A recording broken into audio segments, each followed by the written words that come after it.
Good afternoon. Thank you very much for coming to this workshop in a sort of fishbowl format. It's very tight time-wise, so we have 6 panelists here. You have all looked up their CVs, I'm sure, so I'm not gonna extend so into the CVs because it would take too much time, actually. We have 3 slide presentations within the 8 minutes accorded to everybody in the first round. And then we do the other 3 presentations, which are oral presentations, and we might switch already after the 3 slide presentations. So we will have a podium here, and there will be 1 empty seat at the podium, because for later on, in the last half hour, we want to invite people, according to the fishbowl format, to come up and also ask a question or make a very brief comment. The idea of the workshop is really to come up with a couple of recommendations for the future regarding the topic here, which is AI and eco-social regeneration. And I just want to start very briefly. My name is Christoph Thun-Hohenstein. I will be moderating this session.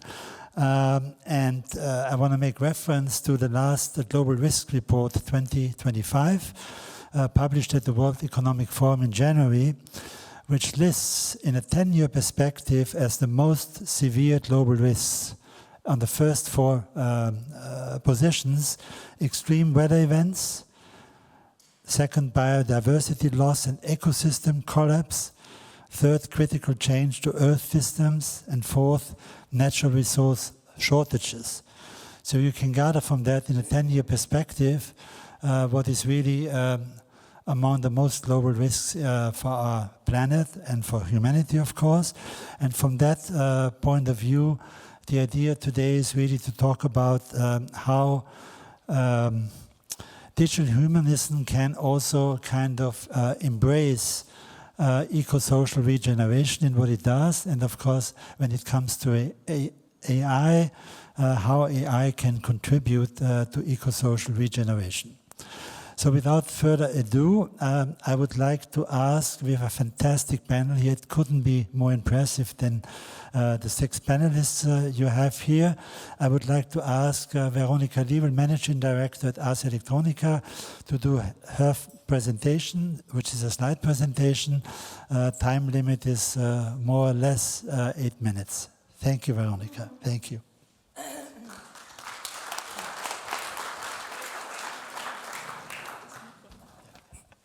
Thank you so much.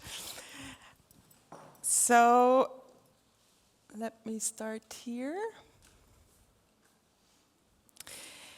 I would like to take up today the intertwined crisis Christoph already mentioned, also with, of course, the facts of biodiversity loss, with the climate breakdown and resource exhaustion, in a way that we all agree that sustainability alone will no longer be sufficient. It is really about the need also to trigger and foster regeneration. But regeneration is nothing we can address only through technical means. We need to address this very much also and invest also regeneration as a cultural endeavor.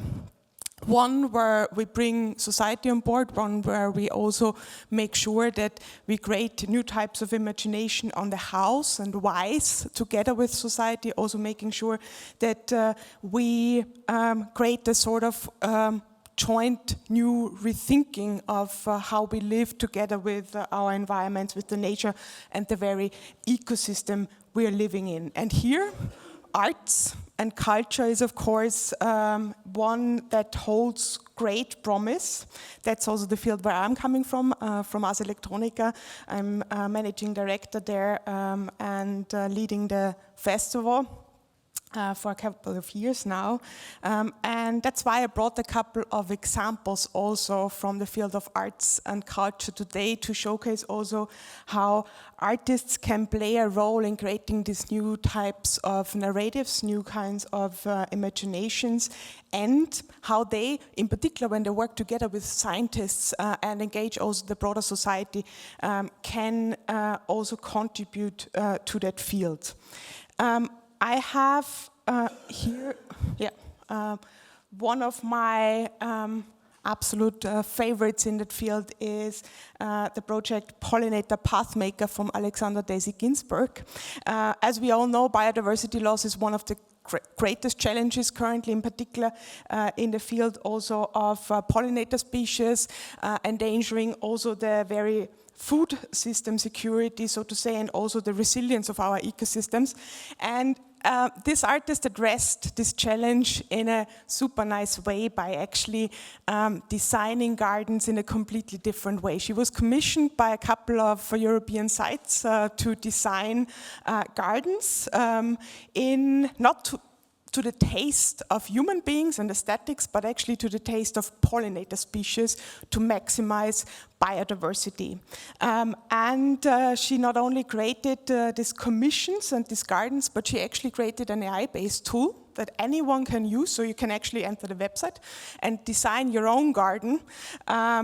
You need to input, of course, a couple of details, like particularly your location, but also the size and the soil and other aspects, and create the design of your personal garden and contribute through this also to a larger biodiversity movement. And I think this example on its small scale, of course, is a fantastic example also on how to use algorithmic design, here in this way also AI-driven design for regeneration, at the same time also drive a cultural shift in involving citizens, also involving or evolving their understanding also. And I've seen many people really developing then also the trigger, the emotion and the own interest in building their own gardens. One project I just quickly touch upon because of time, maybe you can look into also trace waste of Susi Gutsche, who actually invested in one of our residency program, also some time in Rome, investigating the hidden systems of waste management, also one of the big problems currently, and pressures in particular on urban structures.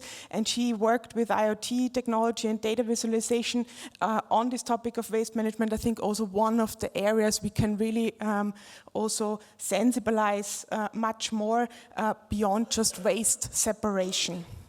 One of the areas which is probably most complex in the field is the area of oceans, ocean ecosystems.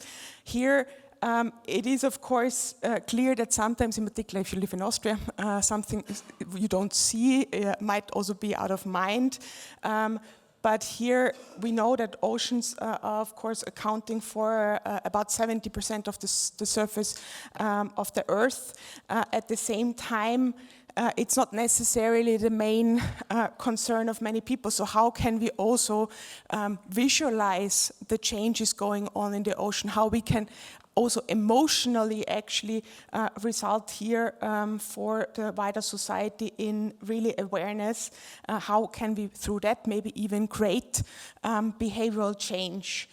We awarded a couple of years ago Ocean in Transformation by Territorial Agency, a group which worked many years together with a vast amount of disciplines, artists, designers, data scientists, policymakers on ocean literacy.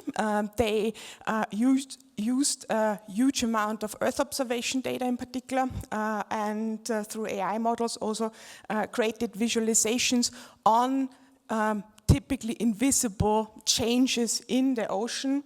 They transformed this in exhibitions, but not only in exhibitions, also in educational tools, and now even also starting with a research group on updating, for example, the Great Acceleration graphs, and trying to also inform other agencies and policymakers on the outcome of the research. Those are fantastic examples. This one, for example, shows how AI is not only used as a technological tool, but very much, in fact, also as a cultural, as a political instrument, trying also to gain the understanding of citizens on the feedback loops between the human activity and also between planetary sensing and planetary actions. And those three examples are fantastic. We awarded them also, but fantastic, of course, in a way that they raise awareness. They also try to create a dialogue, trigger a dialogue. But I think we need much more of these projects which are actually also involving citizens from the very beginning on. That means not necessarily using or involving citizens just at the very end as audiences or as consumers, but really as co-creators of the very solutions we are designing here. And we are now stepping also at Electronica in some strategies, for example, trying to bring digital artists together with citizen science communities and supporting that also through consulting and mentoring by scientists and technologists from all across the world to do exactly these kind of exchanges. And this might only be one of the multiple necessary collaborations, but I think in this room we can agree that it will require this kind of interdisciplinary collaborations.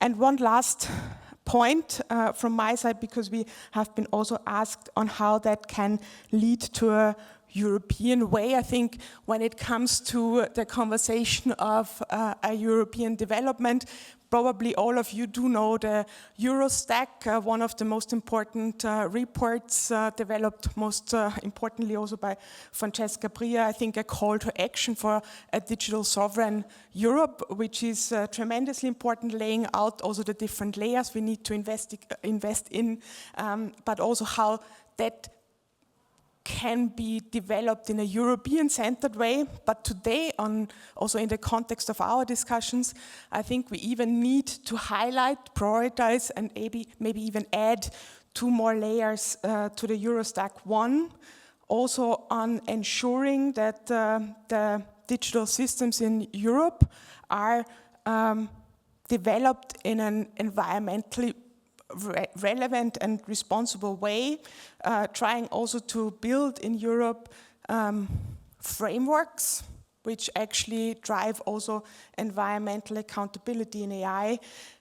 What this means, I think experts will be much better suited also on laying out, but of course it means also monitoring the water, the energy consumption, regulating potentially towards also reporting in this area and making sure that in particular now investing also in Europe in these digital infrastructures like Open Euro LLM also means that we really need to invest in them in a resource efficient way from the very first start. And the second point is really understanding this whole endeavor, not just as a technological one, but really ensuring that we are investing also in a cultural one, bringing the society from the very first moments also on board and making them part of the solution making.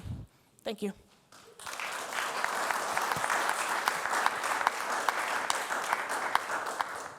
Thank you very much, Veronika. Let me just mention 2 things here. It's very important in this context, digital humanism, and Erich Brehm knows about that, what I'm going to say, that of course it's about making sure that humans remain at the center of digital innovation, especially in the field of AI. But we live in a modern human world, and I'm very happy to say that at this morning's opening ceremony, this was mentioned repeatedly by several speakers. And it's not only about humans, it's also about other species when it comes how we program and develop these technologies. And it's about a modern human world. So this is a very important point. The second one is about what does eco-social regeneration mean?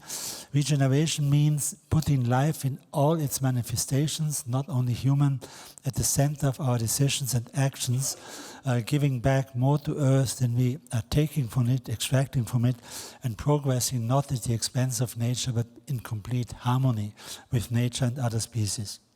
So that's what regeneration is all about. I would like to invite now the second speaker, Martine Jarlgaard. I'm not sure I'm pronouncing this well. Martine, the floor is yours. Thank you.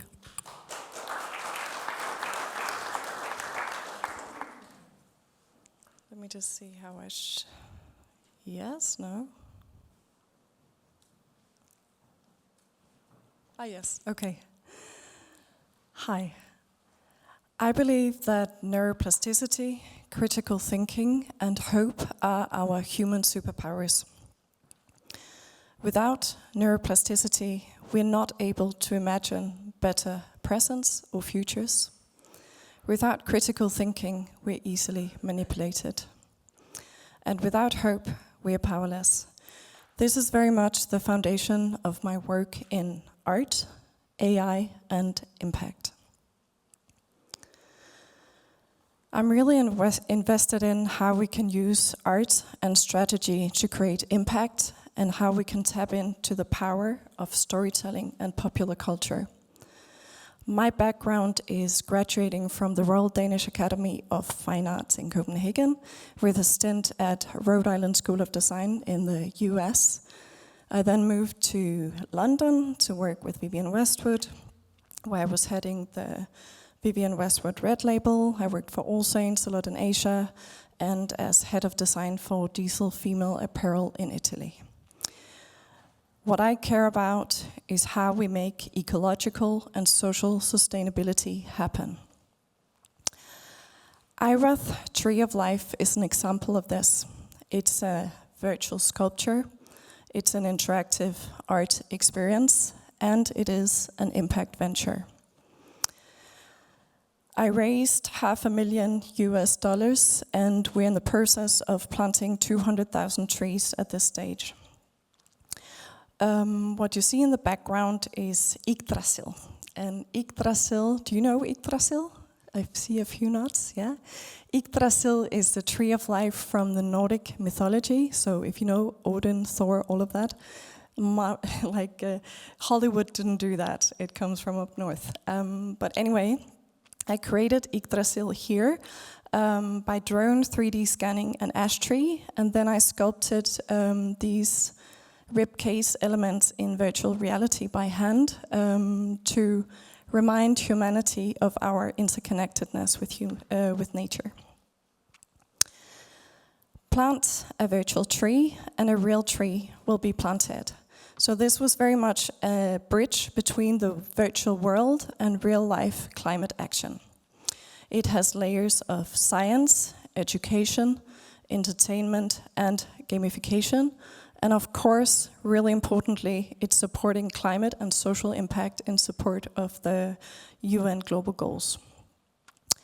These are a few of the screen grabs from the interactive experience. It was augmented reality. You probably know that best from Pokemon Go. It was free and open for all for 3 years. You could access it via app download. And it was launched at the United Kingdom World Expo Pavilion in Dubai and with the Royal Danish Theatre in Copenhagen. And here you can see it outside the UK pavilion, which was all made of wood, so super relevant. There were some videos there, but they don't play. That just basically shows you some of the drone 3D capture of the ash tree and some of the, that was a scene from the experience, but you'll have to imagine that. These are the, let's say, more educational layers explaining why mangrove trees are so important, peatland trees, biodiversity conservation, and all of that. This is a mapping of the stakeholders from the foundations, from the Danish Arts Foundation to Bestseller Foundation, the corporate partnerships, which was really how I scaled this, the outreach and location partnerships, and biodiversity tree planting impact partners. So 200,000 trees are being planted. This is kind of a special year because it's taken years and we are planting the rest of the trees in 2025. These are the impact partners, and yeah, this doesn't play. That was a video from BBC World News about Wirth Tree of Life. I'm going to bombard you. I'm going to speak really quickly. I first fell in love with extended reality. Do you all know extended reality in here? Yeah, great, awesome. In 2016, when I did the first mixed reality fashion show at London Fashion Week. So you'd walk into an empty room, you'd put on the Microsoft HoloLens, like you see it here, and you'd experience the life-size 3D holographic models wearing the Martine Jarlgaard London collection standing around the room. In 2016, I did the world's first blockchain-powered supply chain transparency fashion pilot. It was a collection called Fragile: A State of Emergency, which I hate to say probably feels more relevant than ever today.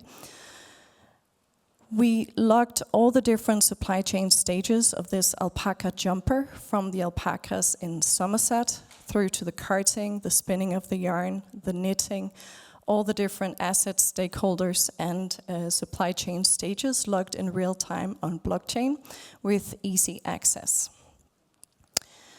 Virtual Swan was something I did for the Inter-American Development Bank in 2018. It was a glimpse of the future of fashion, combining blockchain-powered transparency, storytelling, VR sculpting again, and 3D printing and recycling. And here you can see some of these visuals. The middle photo is the 3D assets sculpted in virtual reality, then 3D printed and cast in recycled silver for circularity. And all of it logged in real time. You can see the watermarks, the True Pick, which was a collaborator, where we did the real-time blockchain logging. 2018, I did an interactive art experience and installation at Louisiana Museum of Modern Art called Meet Yourself. Meet Yourself allowed you to stand face to face with a life-size 3D avatar of yourself, so it was based on a 3D scan. That was kind of an out-of-body experience. You could walk around yourself.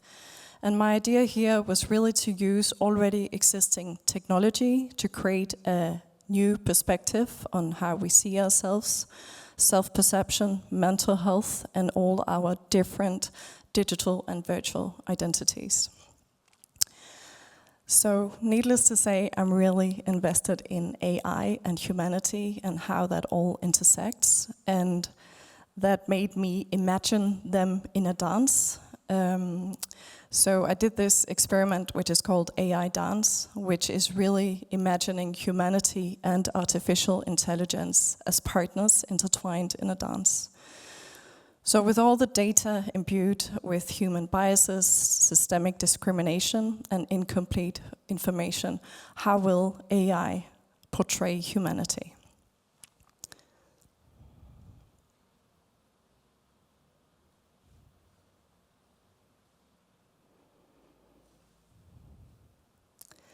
And just as a very final reflection on some of the questions that we had, I'm really excited to share this. This is a new piece that I'm working on. It's all around regenerative digital humanism. It is in collaboration with the Pioneer Center for Artificial Intelligence in Copenhagen and the Neuroscience and Social Interaction Lab at the Technical University of Denmark, and a growing cohort of very exciting partners. It's going to be at least as international as Wirth Tree of Life.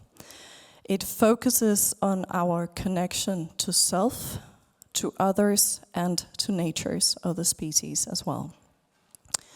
It's combining neuroscience, art, and AI, and it also involves a new science innovation model, which I could talk more about, but I won't, but it's really exciting. Again, it's about ecological and social sustainability, transformation, and social cohesion in a world which is falling apart. Thank you.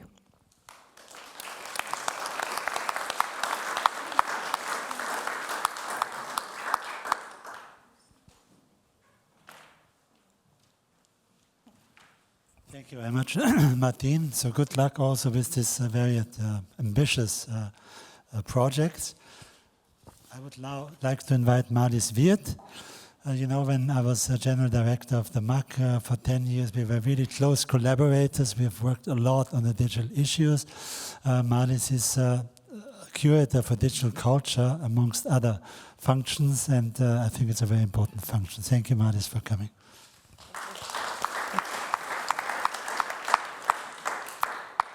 Thank you for having me. And I want to start off by saying that artificial intelligence is actually the wrong word we use. As many of you know, scientists and experts, which I'm not in this field, say it's neither artificial nor intelligent. And I think it's important to keep that in mind for further discussions. What we see here is the whole Earth catalog, and this is also the message: we can't put it together, it is together. And let's see. Where do I point it? I'm sorry. This one? Oh. Yeah. So the complexity of it all is something that is often overlooked. So we look at the things very fragmented. We speak about AI models, but not in context with the Earth. And to really start having a regenerative eco-social AI system, we would need to rethink how training data sets are extractive and anthropocentric. Here we see a work by Trevor Paglen that was on view in our show Uncanny Values in 2019, and he looked into the training data that is used to train machine learning AIs, visual AI. And this is inherently biased, obviously. So before we even start to move away from anthropocentric views, we need to include women and people of color into our data sets. But art can open our eyes in this way, and wrong side. And the connectedness of it all needs, if critically guided, we can open up to a post-human and ecological perspective.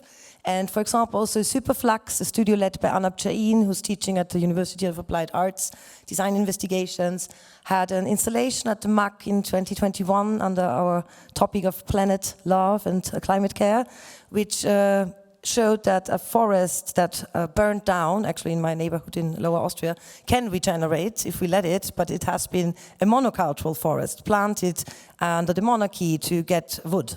So monocultural forests are already also artificial and cannot regenerate as well as we heard about, for example, pollinator project, the biodiverse project. So the rethink has to start here. We are in this together with all the species. We cannot live without trees. Basically, as simple as it is. And Superflux also defined a new vocabulary that we could start using as of now. Instead of fixing stuff, we could care about things. Instead of producing new things, we could engender things. Or instead of innovation, we could use resurgence. Instead of systems, we could call them assemblars. Instead of independence, we could think of interdependence. And instead of anthropocentric, we could call it the dithering, which they took from Anna Tsing. The perspective change is also relevant. This is a short snippet from a project by Troika, Terminal Beach. As trees were mentioned by my predecessor here, the tree that is being chopped down in this video is a default tree from a digital creation system like Rhino or a different program. So it's not even a real tree species, and it's being chopped down by a robot. And we take the perspective of the robot. The first view I left out, we look at it from above, bird's eye view. And people in guided tours always ask me, but why does the robot chop down the tree? Yeah, who did he learn it from? So obviously the things we teach our systems, they will elaborate on. And they also had the perspective of the tree though. Imagined, obviously, we do not know what the tree feels while being chopped down, but it was extending this perspective. And the creatures that are fleeing this virtual forest are also digital creatures made up from cultural artifacts from museums representing different species symbolically, and also preserving this the things we collect in our collections in the museums, and looking at who gets left behind, because all the things we collect, as we know, are also not reflecting everyone and every culture in the world yet. Another aspect I wanted to touch on is that we are actually not human. It's a bold thesis, but backed by science. As we speak, we are bacteria and viruses and different microbes are living inside us, on our skin, and communicate through us all the time. We call the microbiome basically our second brain. And we are multiple beings, says Sonja Bäumer, here represented in the project Entangled Relations, animated bodies that we presented in the past Triennale edition in Milan under the topic Unknown Unknowns, where she enlarged an amoeba to a really huge size and made also a digital projection of one moving around, being human-sized, and may open our eyes towards the fact that we actually consist of multiple species as well. And the question will be, what will we do with that? And lastly, the project that we are currently presenting in Triennale, a project by Felix Lenz titled Soft Image, Brittle Grounds, which touches on the thesis of the physicist and anthropologist Karen Barrett, who posits that observation is not a passive act, but an active intervention that participates in shaping and changing the world. So while we look through the lens of our technologies, we might perceive the world, but we might also change it. And if we do that right, we can hopefully achieve a regenerative AI practice. It would need to align with this fragile surface of reality that is something constantly in flux, never complete. And in summary, only when art is not an ornament to technology, but part of a culture, we can have a co-creative field of knowledge and transformation, and AI might be able to unfold its potential for regeneration. Only by training our technologies culturally, ecologically, and ethically, we can ensure that they will support us in a regenerative future. Thank you.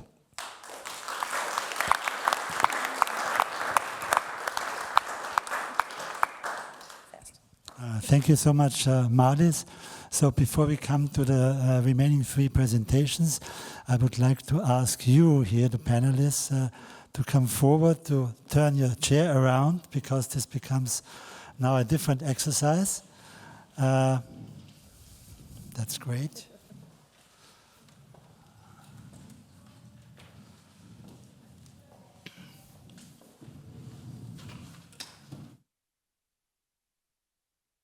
Empty chair left. Put it here. Wherever you want. No. So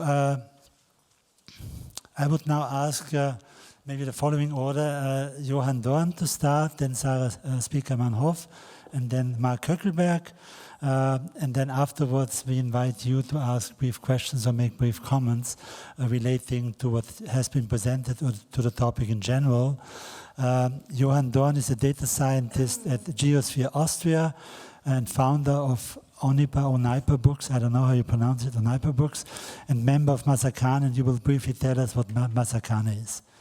Sure. Johann, yeah, thanks. So, my name is Johann Dorn, and I want to basically make I want to touch two topics today. Firstly, I want to talk about climate change in the context with AI, and then also about the European context and how also some of our speakers already mentioned Eurostack and Open Euro LLM, so I want to touch that as well. Also, I am part of Masakhane. Masakhane is a grassroots community from Africa for Africa. We are basically using AI and our focus is African languages. So we are using natural language processing. Natural language processing, the best example you've heard of it is Google Translate or ChatGPT. These are natural language processing softwares. And Masakhane, we create our own software with a focus on African languages. So what I want to touch upon is climate change and AI. So we were asked to maybe make some recommendations how we can improve the situation. Let's put it like that. And basically, my main point is that we could make AI models and system more open. That means, because at the moment, if you look at ChatGPT or any other chat software, the main part which differentiates them between each other is the training data. And the training data is where it's mostly white and male-centric. So that is a good starting point for making some change happen. But the problem is it's not so easy to check what the training data is. It's not easy to check what the training data is, and it's also, in the most cases, not even the system or the model is open. So if we take these two aspects, we could open the system to make it open, like there are two examples. Mistral, it's a European AI company. They created Le Chat, that's the name of it. Yeah, it's a very ringing name, and yeah, it's open. I'm not sure about the data, the training data is open, but the model is open. And the other one is, of course, DeepSeek. You've probably heard of that. It's from China, and it's also an open model. So you, and one of the important parts of having an open model is that you can run it on your own software. For example, I just downloaded DeepSeek today onto my computer, and I run it, and I asked some question, and of course it gave me wrong answers, but it gave me answers from my computer with no internet connection. So this is one point I want to make. Maybe one more thing which I want to add to this point is by making the models more open, we can also test them better.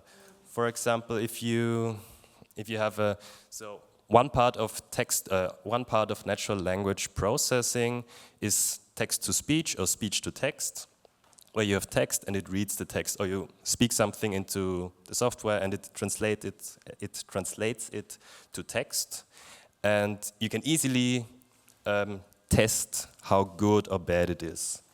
With software that detects cancer, it's not so easy, because if you're one doctor, maybe you have 5 patients, and then you check, okay, it works or not, but you need a much bigger data size or test size.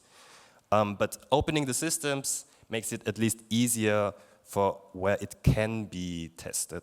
So that's one point I want to make today. And the next point is about the European context.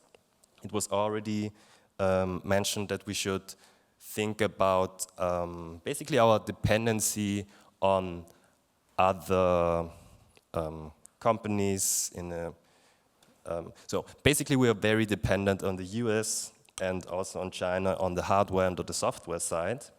And I guess I'm not an expert of Eurostack, and I heard it the first time today, but I think that the idea is that we make ourselves more independent. And yeah, that's basically my introduction. Thanks.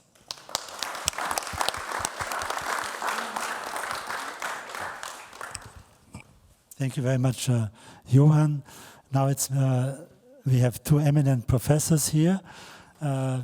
During the last 2 interventions here, Sarah Spiekermann-Hoff is head of the Institute for Information Systems and Society at Vienna University of Economics and Business, WU, and afterwards Mark Coeckelbergh. Thank you, Sarah. Yeah, thank you for inviting me. I must say, when I started preparing for the session and I was reading about regenerating through AI or with AI, I was very upset, actually. Because as perhaps some of you know, I'm more a critique than somebody who is heralding technology as a new savior. Then, of course, your very beautiful presentations have appeased me a little bit. And yes, I mean, I'm not nodding as we now bow every day to AI before we start a critical talk. We have to first bow to AI and to science before being critical. But I must really say, yes, in art and in science, probably there are tremendously unexpectable niches where we will benefit from AI in a way that we cannot even imagine right now. So I don't want to contest that, and I also don't want to contest the beauty of what you guys have been doing, especially the 200,000 trees is amazing. But when it comes to regenerating AI, using AI for nature, I found it very interesting to see a Nature paper from last April 2024 that even before AI, when you look at the entire life cycle of technology, from harvesting the rare earth and so on to its very end of recycling, before AI, we used 40% of our individual CO2 budgets that we have as a person, 40% for IT. So let's consider your own, you have a cake that you can spend in terms of CO2 in order to keep the 1.5 degrees warming that we've already bypassed.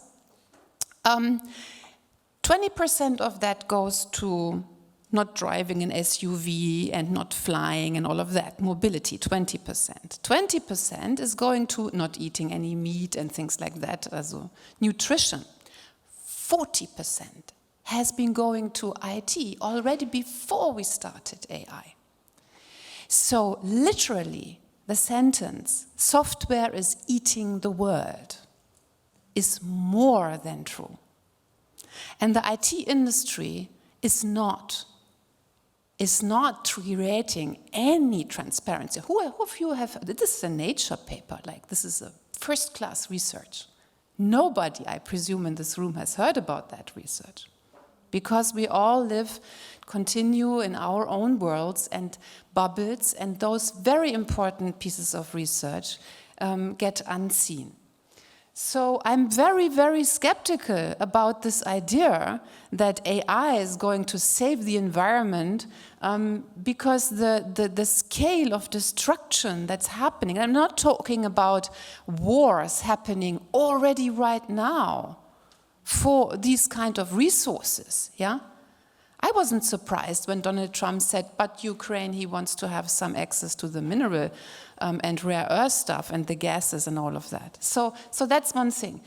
So I don't believe in the end, or at least I question whether the balance will be to the good of humanity and nature in terms of regeneration. No.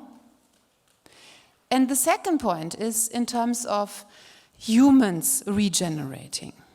Now, I guess the artists among you guys, but anybody who's creative, we are regenerating when we feel the flow and when we create things. And we, these many hours, and we get up and say, wow, this is an incredible piece I wrote. I'm writing things. I'm not a painter or a dancer. But this is where we regenerate. And this is about creating the future in the flow. And now we are being told the future is here already, and the future looks exactly like that. It looks AI like that. The future is basically Homo Deus. Yeah? Harari's Homo Deus, I did some study on that one.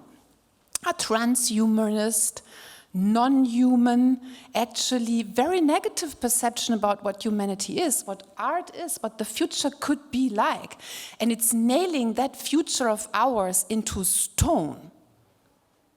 And that's terrible, because that future that they predict and that they want to put in stone has nothing to do with human or natural regeneration. It's about business. It's about making money of IT. And then they take these words, they say artificial intelligence is intelligent. No, it's not. They're saying that machines are thinking. No, they don't think. They process data according to certain algorithms.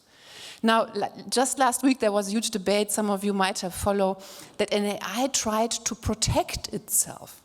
No, and it's not protecting itself, literally. It has no ambition or motivation that it could literally ever protect itself. It has certain goal maximization functions embedded in it, that make it to behave in a certain way. There's no all of this attribution of humanity to those machines. It's just bullshitting. Yeah, and then and then the third point is in terms of what humans really need. What we really need is time. We need time to be completely free in our thinking, not self-interrupting ourselves, not looking at social media, TikTok, email, and whatsoever. Yeah, and if you look at the statistics, an average Austrian or European user would be spending at least 120 minutes a day somehow on social media. Just social media, that's not counting the 80 to 100 self-interruptions in a day, where we just like click on our mobile phones, because we have learned to self-interrupt ourselves, because the machines are built that they self-interrupt us all the time. This is just a design thing, but it is made like that. Our networks are created for instant real-time communication with zero latency. Why? That's a design choice. We can't configure networks in a different way. We can configure mail servers in a different way. That's just a matter of design. And we have not, this design was chosen for us many decades ago. Yes, we are living in it right now. But can we change it? Yes, we can change it. But we have to talk about it. It's just because a few IT guys decided that we have zero latency real-time machines. It's a design choice that a few people took a couple of decades ago. They didn't know what the implications would be like. But we know what the implications are like. There is no regeneration currently happening amongst any of us. We are all extremely exhausted. And why? Because of the digital. And we have to talk about it, and we have to change it. And the future is not set in stone whatsoever. But we must have the courage, and now is a wonderful time, for two reasons. A, our global appreciation of the United States and Silicon Valley pre-configured network architecture is starting to be questioned. See the Eurostack. We start to, in Europe, perhaps waking up and say we're going to get some European sovereignty. Why not? We can do it. We have the best technologies. We shouldn't sell Mistral, though, to Microsoft, which I think happened, so we can actually count the days until it's not open anymore. But yes, we can be more courageous. That's one thing. And so perhaps it's quite good that we are in this political upheaval right now, and distress with the US, because it allows us Europeans to, perhaps develop a little bit of our own backbone again, regain a trust in our own capabilities and our great technology that we are building here in Europe. That's one thing. And the second thing is, one thing is this sovereignty, and the second thing I forgot. But I think I've talked a lot. Thank you very much.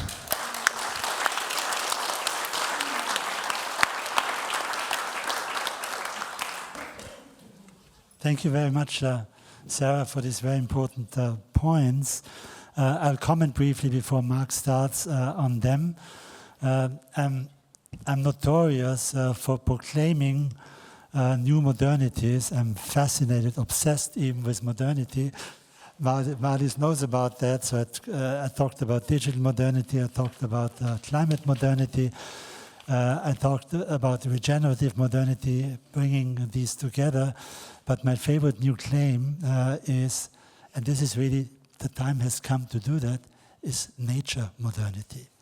And you would like that, but you won't like the second part, which is it has to be to a certain extent tech-friendly nature modernity, which doesn't mean that tech solves everything, but it's such an important part of our lives that, of course, we may have to make sure that the way we employ technologies goes into the right direction. But nature modernity is so important because we need to develop a completely new kind of position, experiencing ourselves as part of nature and not us versus nature. Yeah? And that is the gist of nature modernity. So we will have more about that in the weeks to come. But now it's Mark's turn. Thank you. Mark, I have to say before, you are also an eminent professor of philosophy of media and technology, working not only at the University of Vienna, but also in other parts of the world. And you were also part of the 50 high-level experts of the UN Commission that prepared the AI Act in a very early stage. Thank you. Thank you for inviting me here. It's great to be in good company, and one of the advantages of speaking is that you can't look at your phone, so I'm liberated to actually engage with the world around me.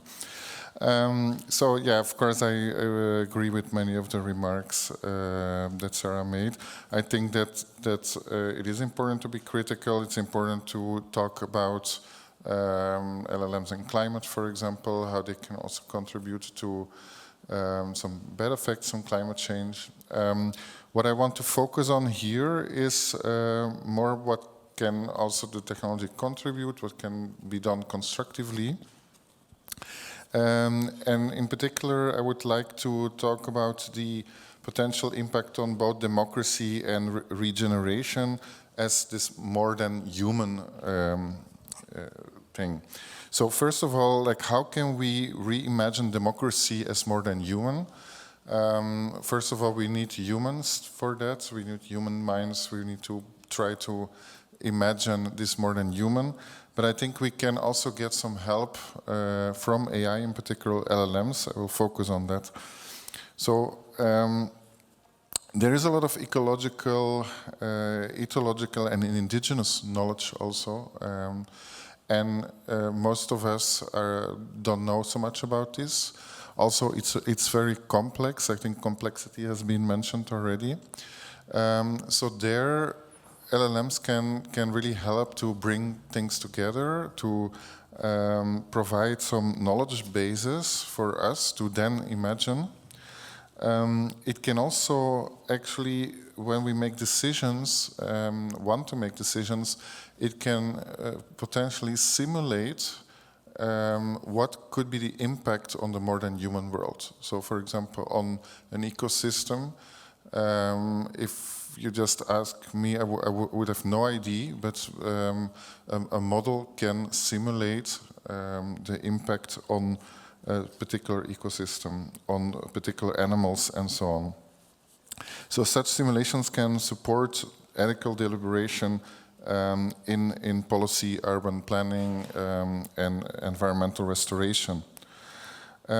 It's also possible to look at interspecies relationships. Again, this is something most of us don't know, most policy makers don't really have a good idea about. So again, to enrich these knowledge bases, to deal with the complexity is important. Then also politically, when we think about democracy, it can help, LLMs can help us to generate arguments that represent animal and ecological interests.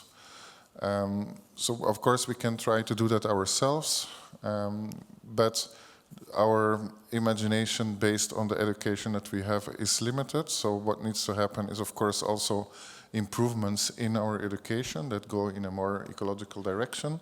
But again, technology can help there. Also, if we look at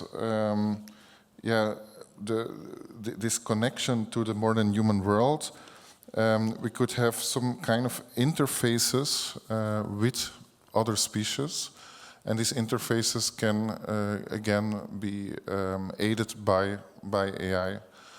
So I think part of what's happening here is a knowledge problem, that we know certain things but other things not, and for this more than human really need to bring that knowledge in.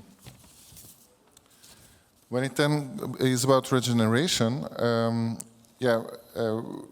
when it comes to policies for regenerative design, LLMs can help design, can help to generate new policy plans.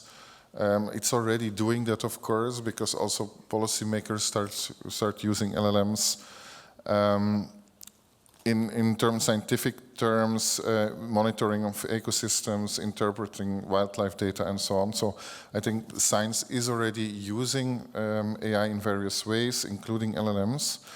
But then, when it comes to the creativity that has been mentioned, creativity is great, and we really need the humans in that. We cannot outsource that to AI.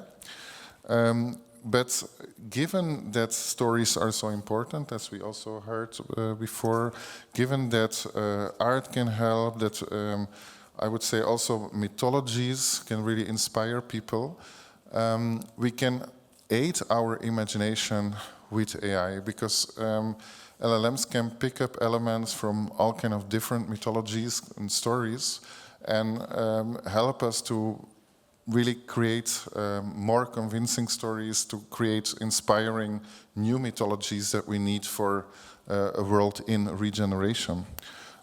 So there, I think that art storytelling can play an important role, aided by LLMs. Then philosophically, there is already actually quite a good basis for more regenerative thinking.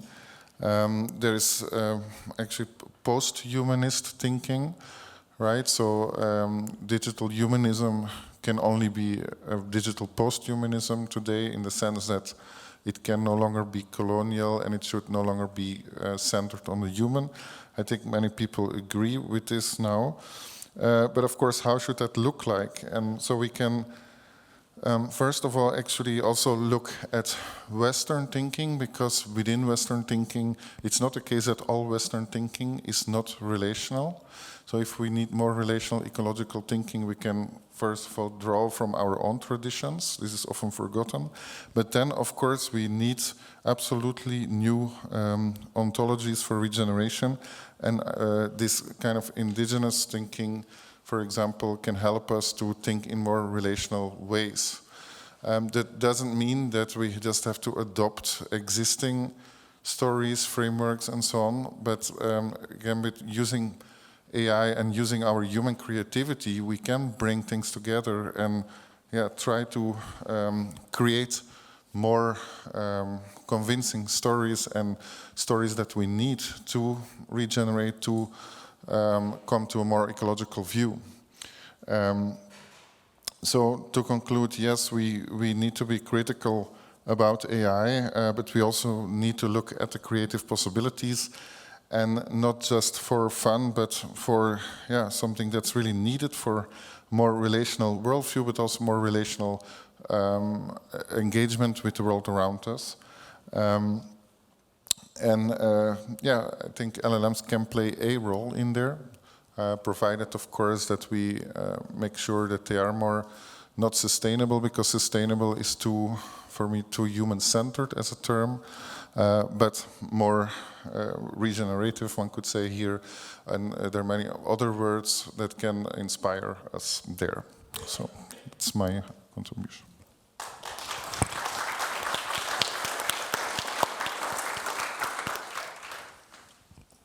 Thank you very much, Mark. So you have painted with your presentations, I think, a wonderful panorama, also a kind of dangerous panorama of our world and the future of human civilization and of this planet.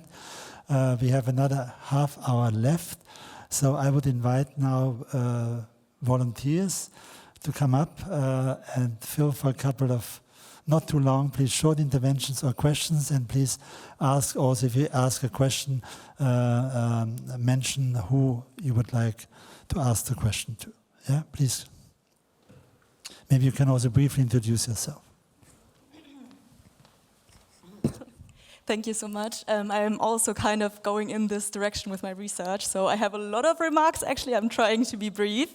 So I'm from philosophy, and I'm looking at ethics as well. And what I saw in the literature so far is that there's this distinction between sustainability of AI and AI for sustainability. And I think we've mostly seen the AI for sustainability side, except for you, kind of. And I was trying to elaborate on the other side a bit. And yeah, what the research shows, like 40%, as you said, is a lot, but like looking worldwide, it's like 1% goes to data centers so far. Like 1% of our energy consumption is for data centers. We have huge amounts of water that are like taken up by large language models. We have like data workers that are exploited for our data and so far. And I was like wondering for the artists among you, like if you looked at that with your research or with the art that you created, like what is the background of that? Do we have like data workers? Do we have like water consumption and so on? And yeah, I think it's like it's the both sides that you can have. And I was wondering if you were looking at the other side as like maybe my first question, and then I have another one for everyone. I haven't. I'm a one-woman band, so I've been really like just doing what I did was like, you shouldn't do that, one person. I can't recommend it. I'm really interested in it. And I think, of course, it's relevant. I do also think something else when it comes to transformation. I think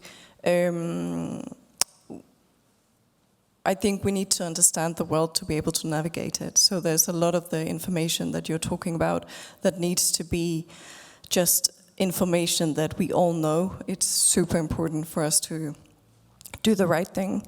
I also think that art, and at least the focus that I've had, has also been about pushing human imagination, because what I introduced sort of my little intro with was neuroplasticity and imagination. I think we are really in trouble right now because I don't think we're very good at that. And sadly, I think there's an orange dude on the other side of the pond who is very skilled at actually visualizing his futures. And in a very strange way, we are probably, would describe ourselves as academic and thinkers and artists and creatives and, people really interested in the world surviving and humanity surviving, yet we are not very good at creating alternative realities. And I think we're kind of losing that battle. So where I'm focusing right now is to create tangible impact. So that's why bridging something which is virtual. I got inspired, sorry, I don't want to make this too long, but I got inspired by a Danish saying, which is, træerne vokser ikke ind i himlen. The trees, they don't grow into heavens, which kind of provoked me because I was like, why don't they? That felt restrictive to me, as if there was a limit of how big you're supposed to dream or what you're supposed to think.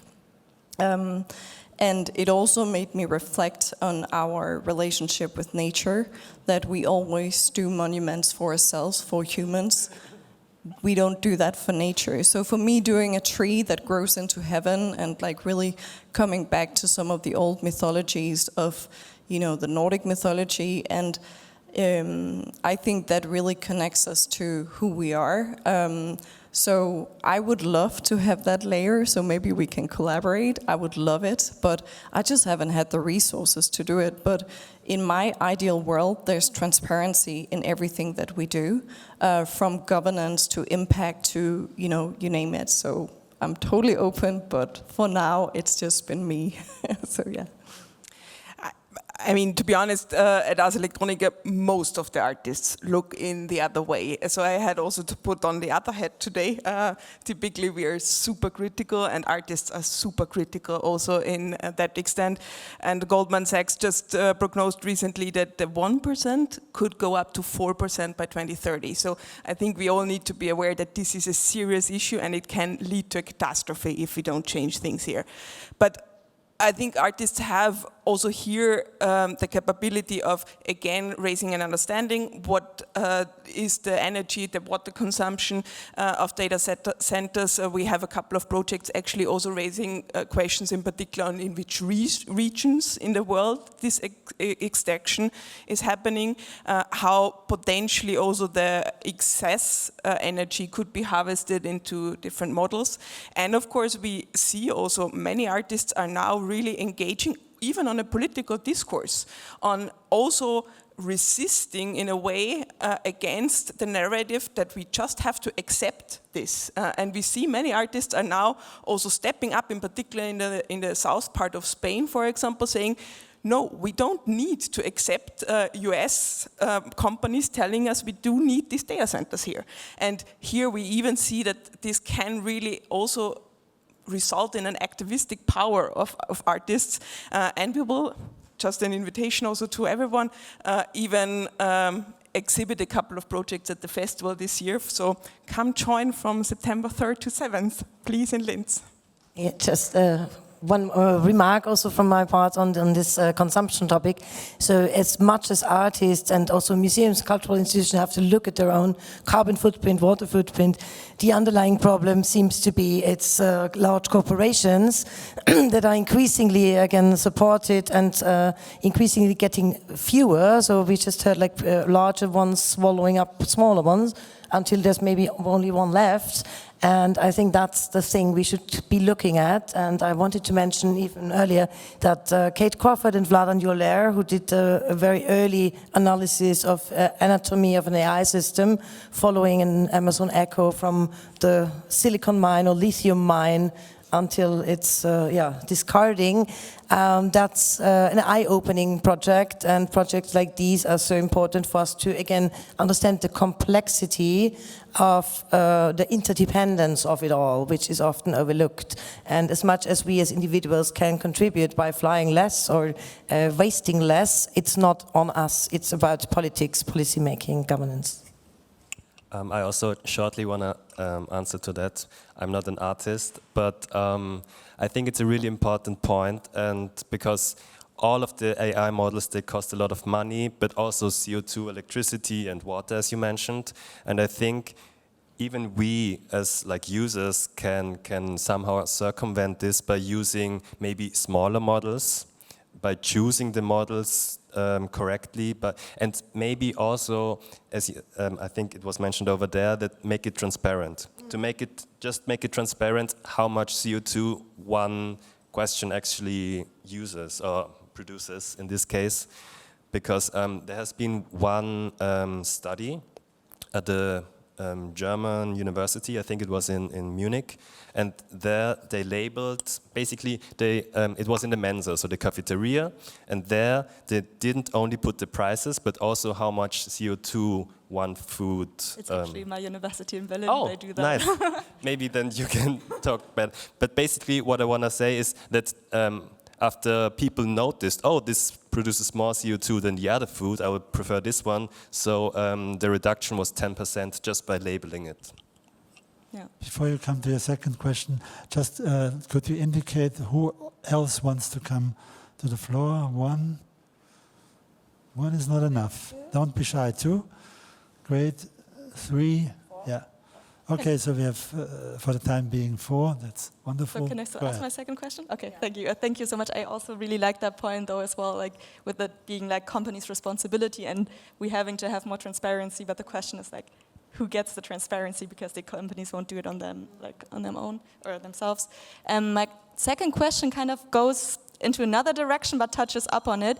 I was wondering, like, we're talking about like re-innovation and like future perspectives, and I was wondering, like, talking about sustainability as well, there are different understandings of sustainability, and as you said, you don't want to use the sustainability because it's too human-centered, and what I've read upon is that there's like the strong sustainability wording or phrasing, where you think of sustainability as like something that really keeps nature as it is, and like really keeps nature with like the animals and without them going extinct. And then there's like this other understanding of sustainability, which is human-centered and which like wants us to survive. So and being all like uploaded on servers and like living that like that would be something that would be possible in that understanding, and that would be sustainable.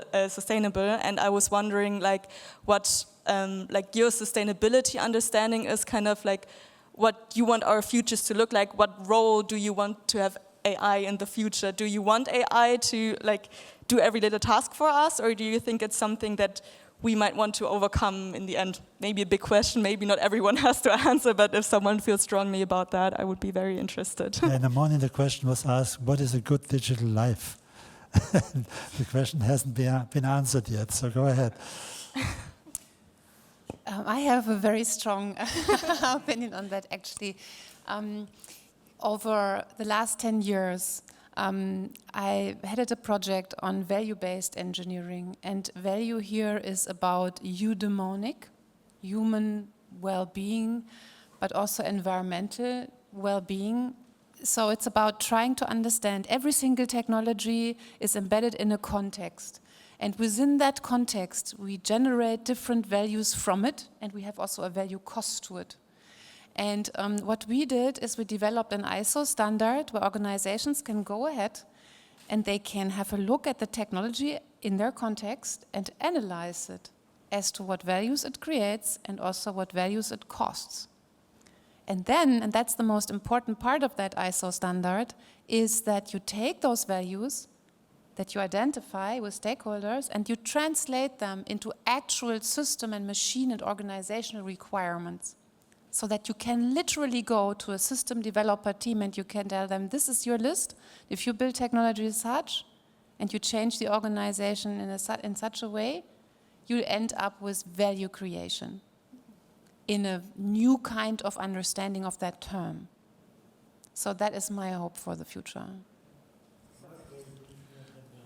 Yeah, just briefly wanted to respond to what you said. So of course I would be all for this second kind of understanding of sustainability, sort of one that includes non-human nature. That's a very different story, and I think we should definitely strongly resist the story that AI should completely take over, that we should upload ourselves, also the story that we should go into space and abandon the Earth, basically. I think this is really anti-environmental, but in the end also anti-humanity and anti-ecological. It's like the opposite of regeneration, right? So I think politically speaking also this should be, it has a lot of influence currently in the debate about AI, and it should be both in academia and in politics, it should be really resisted. Okay, thank you. Yeah, that was it from my side. Thank you.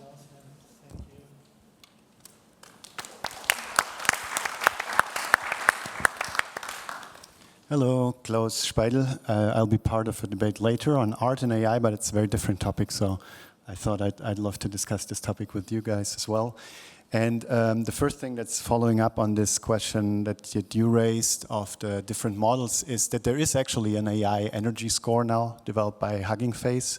So there's a list, and the difference between models is 62,000-fold. So the model that consumes the least energy consumes 62,000 times less than the one that consumes most. So there's a big difference between using a model on your computer that you downloaded and using a model that runs on a server in Alaska to generate films. So 1,000 text generations with a powerful model use about 16%, according to that study, of the energy of a smartphone charge, and one image generation uses a full smartphone charge. So there's big differences, and this leads me to a second point related to art, of course. When we ask this question that you brought up with what's the cost and what's the value, that's a question we could also address and ask ourselves when we create art with AI. It's hard to compute, and I don't have an answer, but I know that Hito Steil talks a lot about the power image lately, the fact that it's more important, not so much the poor image anymore, but the power image, how much power goes into producing and circulating an image, and that artists should think more about that. But at the same time, her installations consume more and more and more power, the more famous she gets. So where's the kind of, how do you measure these two things against each other? For me, it's an open question, but I think it's one that we shouldn't completely forget. And the third point follows up on what you said about using AI models to kind of inform our choices. And that's also where my question comes in. We could also think of AI as a more than human. In a certain sense, of course, that's one ideology, and often people speak of the alien intelligence. Harari's point, he says it's an alien intelligence, even though we created it. And this is usually seen as a kind of bad image, right? It's like the shocker that's going to eat us up. But isn't that also an interesting way to use AI? The default is that it confirms us, right? What's called sycophancy. So when you do studies, if you say, I really like this argument, here's the argument, it says, this is a great argument, here's why. If you say, I hate this argument, here's the argument, it says, this argument is very weak, here's why. And most of the people seem to use it quite unconsciously as kind of confirming what they already want. And I think more productively it can be used as an alter, as an alien that challenges us, but you have to tell it to do so. So not to tell us the solutions we already want to hear, but to actually try to give us solutions that we don't actually think of. So that's my idea, challenge me instead of how can I explain it better. Thank you very much, Klaus. I think you brought up a very important point. In my lectures, I talk about the dignity of humans, the dignity of nature and other species, and also the dignity of AI and other intelligent machine beings. Now, this is very controversial, but I think we have to reflect about it. That's the point. And I'm very afraid. The thing I'm most afraid of is the so-called intelligent explosions that AI researchers predict, because nobody has any idea what these explosions will look like. Yeah. Is there any other comment on Klaus' comment, question? No. Yeah. Maybe just a short comment. Humans lack foresight.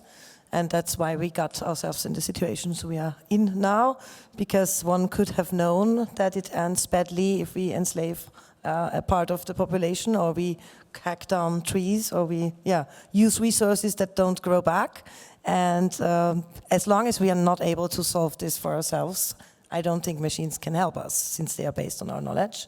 So that's why I found it very important what Mark has been saying about indigenous knowledge, also low-tech, local, traditional ecological knowledge, which exists in every part of the world, also here.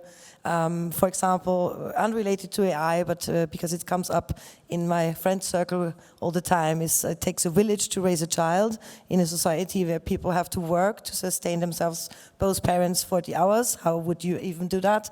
So we forgot about many things, and I'm not sure how to regenerate if we don't have a big rethink on that part. Well, everything that's been going on with big tech and now looking at AI, I mean, we didn't do really well with tech. So did we expect that we were going to go, any different here? It's just amplifying everything. And I think that's why it's kind of a very similar conversation. We don't have transparency there. We don't have transparency most places. And as long as we don't, we can't understand it. On top of that, we're talking about new technologies, that there is a literacy layer in that before we can even have the conversation to understand what we're talking about, we need to learn the ABC. So I think there are some basics that we kind of skip when we go into this conversation, and that's fundamental. That's really, and in terms of sustainability and AI, I mean, to me it's a no-brainer. Of course, we need to understand what energy we're using, and we need to, reduce that to the max, because our planet is burning and all of that. I don't need to repeat that. So it just seems like without transparency, I don't know how we're going to do that. So we really need to push for that, to just educate ourselves and act.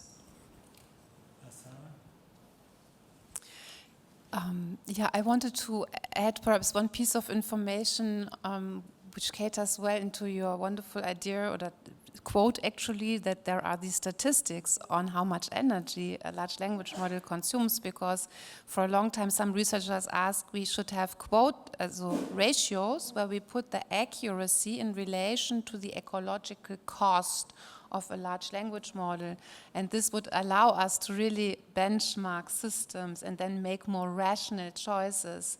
And as a business informatics scholar, I very much like when machines help us to take rational choices in some respect, whilst when using the word foresight, I would never attribute that to machines, because foresight is a gift, and it's really a grace.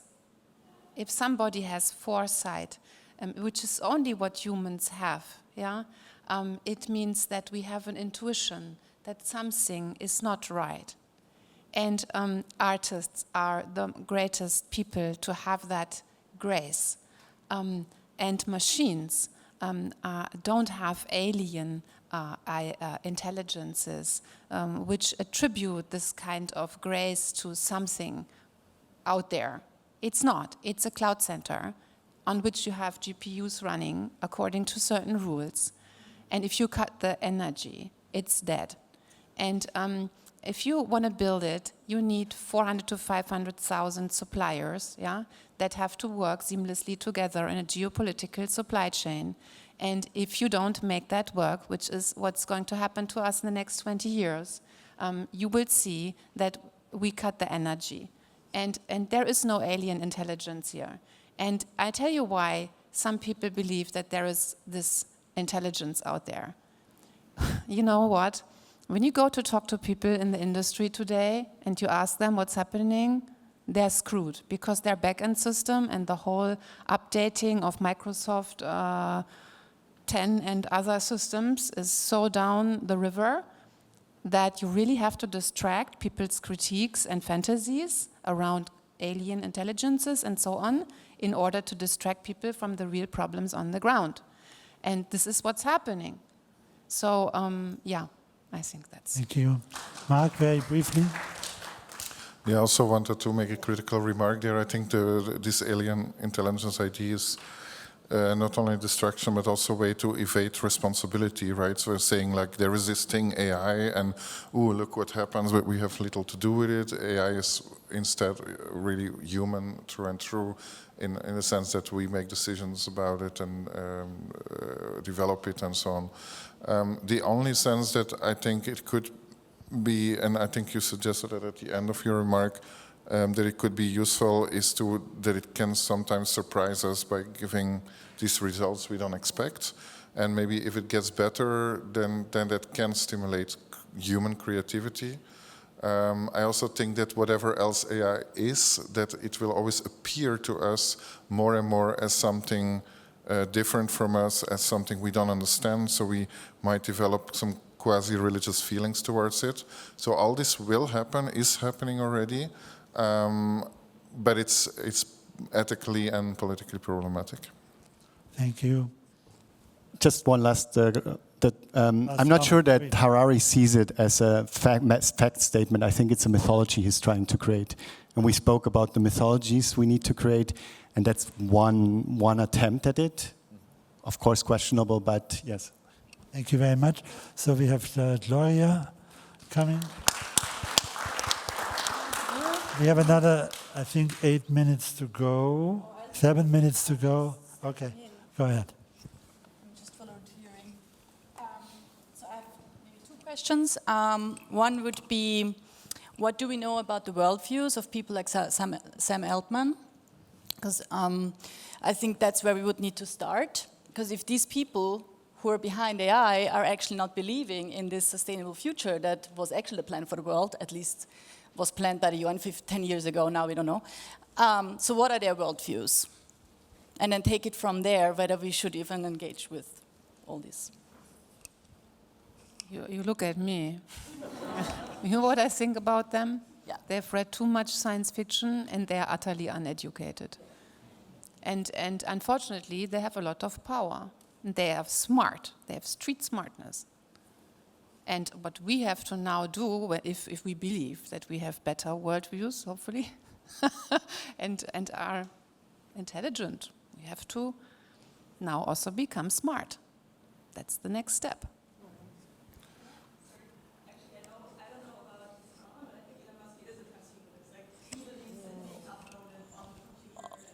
Oh, absolutely no. For him and for Peter Thiel, it's clear. I mean, they no longer believe in this civilization. They are already prepping in New Zealand, and he has all these children because he believes he's gonna, I mean, so I'm not so sure about the others, but these tech bros, we know it. And that's also a question that these people now have power in the White House. Yeah, what does that mean?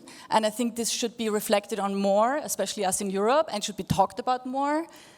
And I'm not going to say that I came up with this. There's a very nice podcast from the IWM, which was here as well today.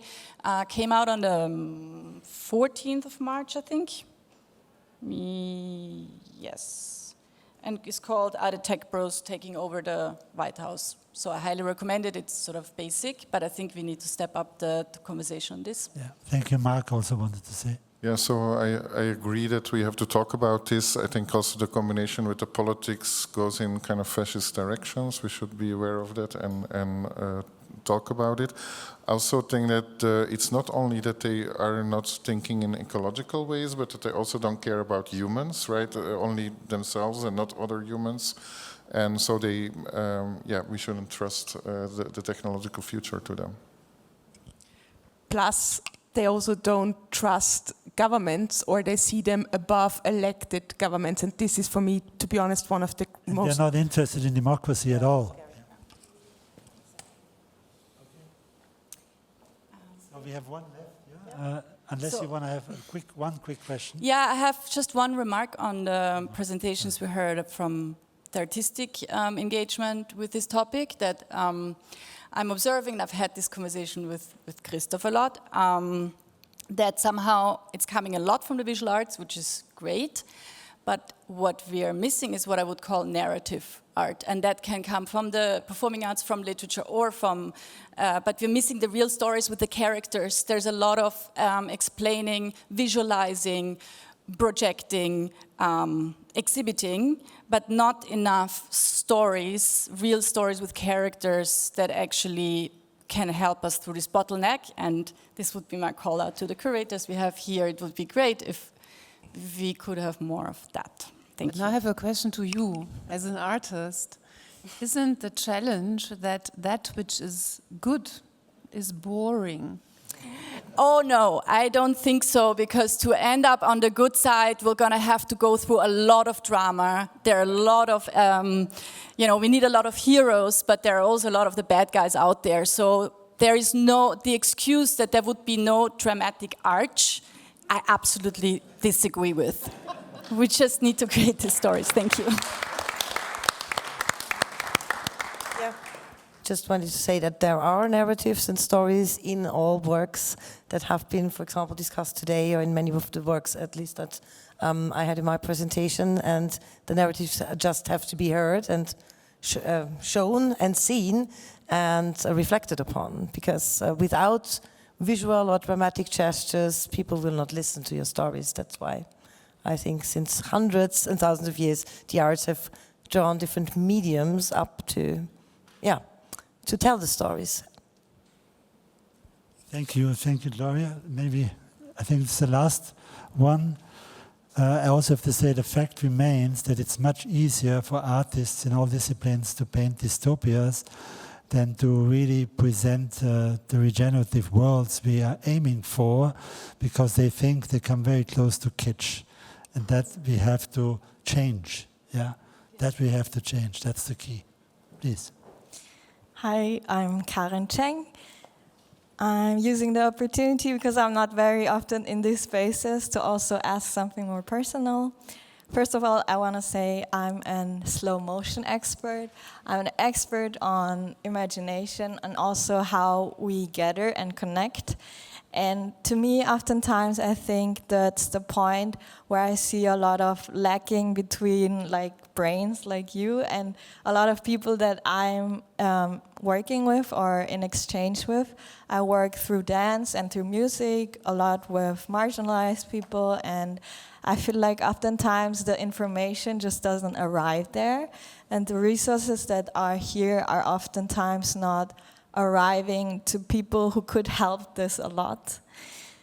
And I wonder, on a very practical sense from your side, how, what information you can share with me so I can help more people like me to get these type of information and be part of these kind of conversations. We're looking now for volunteers here. Okay, I can go ahead. I could not agree more. I think the conversations we are leading are important to lead sometimes also in expert cycles, but my heart is very much beating, to be honest, to lead this very much with society. And we at Electronica do a lot in this regard. We are, for example, touring with a bus through all primary schools in Austria, in particular through rural villages, like in the most remote areas of Vorarlberg or so, to really bring basic AI education and basic also reflectory and ethical discussions on AI into really the very youngest in society, because we do have to start there. It is not sufficient to start at university level.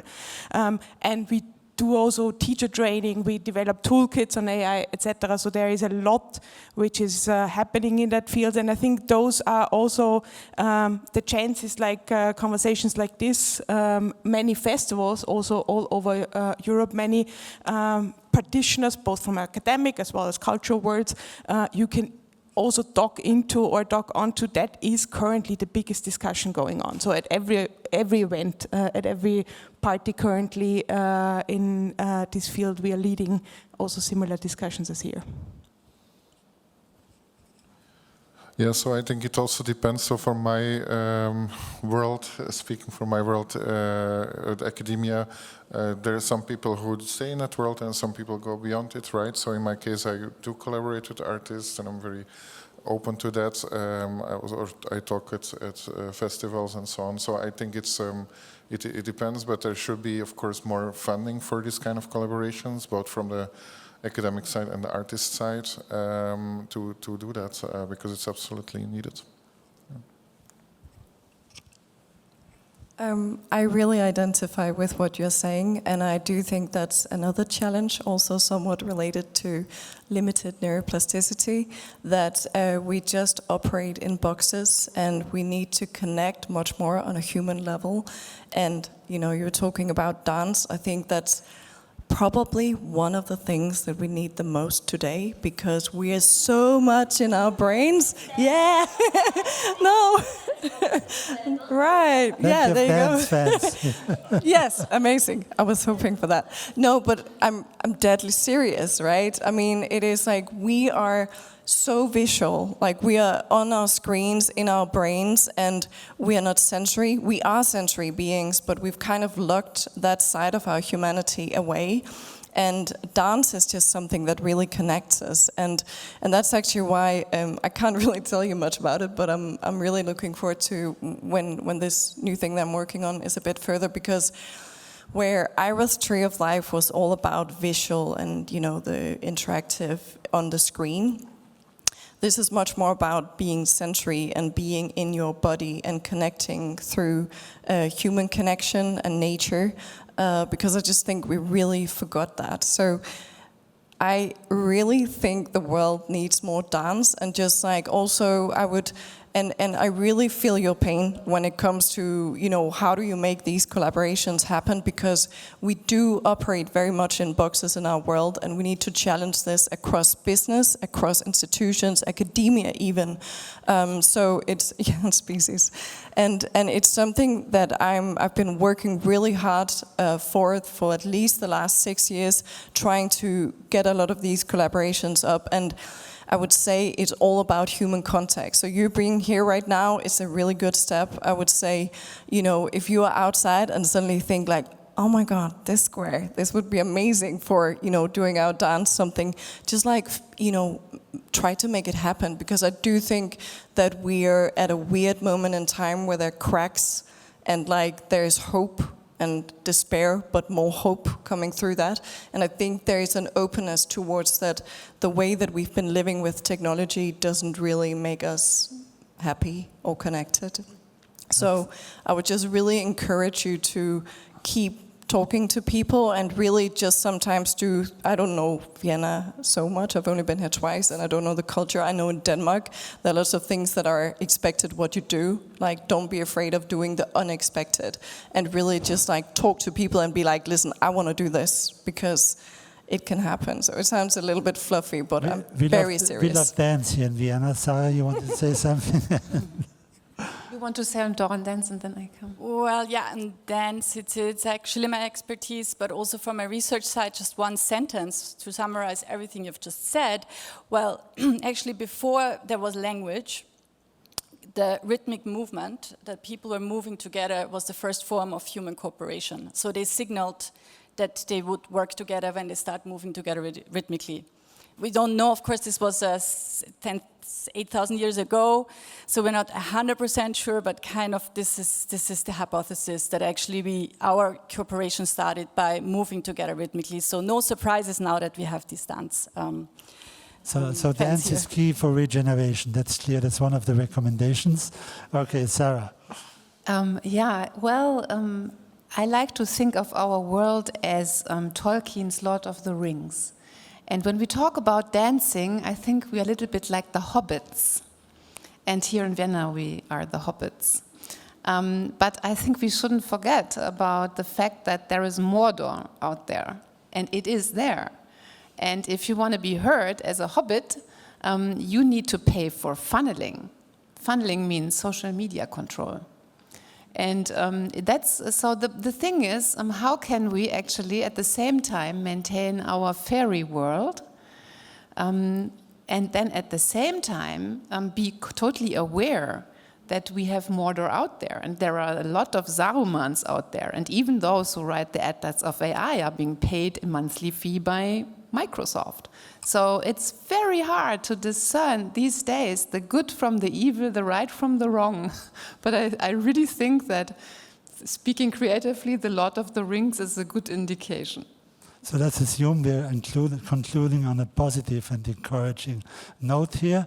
Thank you very much for coming. You could see that the Fishbowl format works. It really works. Thank you very much for the good questions. A lot of thanks to all the panelists here. Let's continue our absolute tonight, yeah? It will be swing, yeah?